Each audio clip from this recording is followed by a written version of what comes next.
So going back to the experiment that we talked about before, where we just kind of marked a line when an oscillator was at rest and then set it into motion, we could actually have also done a graph to plot in time what the position of the particle was. And so we would have seen that it looked something like this. Okay, and so let's say on the graph we have 1 second, 2 seconds, 3 seconds, 4 seconds, 5, 6, 7, 8, 9, 10, 11, 12, 13, 14. Okay, so let's take a look at the different parts of this. So we see that this looks like a wave. And so let's take a look at the different parts of this wave. That's our graph for an oscillation. Okay, so we see the period, which we call t, is going to be the the length of time to complete one oscillation. So in other words, when we start right here, if we draw kind of our diagram again. So here's our block. So that's just x equals 0. Right? And then up here, this is our maximum oscillation. So this is when the black block goes over here at A. This is our minimum oscillation. This is when we're at minus A. And then here and here, we're both back to the original position.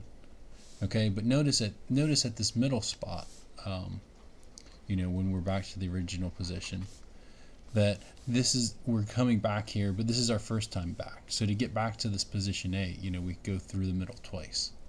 Okay, and so we call the period this time here. It's the time that it took to undergo one complete oscillation. Okay, so in terms of the wave, if we look at the wave as a function of t, then this would also be similar to the wavelength. Okay, so in this case, our period is 8 seconds. Okay, but we can also talk about the amplitude, but we have to be careful here. Okay, this distance from top to bottom is twice the amplitude, right? Because we're calling the amplitude A, which means we go up to A, at x equals A, but down to x equals minus A. So if we go from the bottom to the top, we see that 2A is the amplitude. And so we have to be careful with that, because in some cases we might have a set of axes where here's our time. So now we're, this is at the position x equals x0, which is something less than 0. But this is still undergoing the same oscillation, so it still has the same amplitude. But now we have to be careful, about what we're calling the amplitude. We can't just call it, the distance above the x-axis, because we see that on the other hand it's much lower than that. That at times it goes up to something bigger than A, and times it goes down to something less than minus A. Less in magnitude than minus A. Okay, we can also talk about the frequency. Right, so frequency, measured in hertz, is just how many times something's happening. So it's 1 over the period. Okay, so in this case the frequency would be 1/8 a second. All right, so it's telling us, it takes, the period is 8 seconds. The frequency is going to be 1/8 of a second, or 1 hertz. And then finally we can talk about the angular frequency.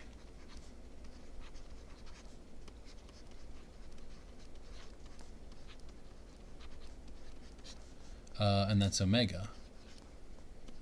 And this is 2 pi over the period. So it's 2 pi times the frequency. So in this case it's 2 pi over 8, which is pi over 4. And remember that we said that omega for a spring is equal to the square root of k over m. So if we had a graph like this and we know what the mass was, this would be a way that we can find the spring constant, is just by observing the period and knowing what the mass is, we can find the spring constant. Or similarly, if we know the spring constant and we know the period, we know what the mass is. Or if we know the mass and the spring constant, we can find the period.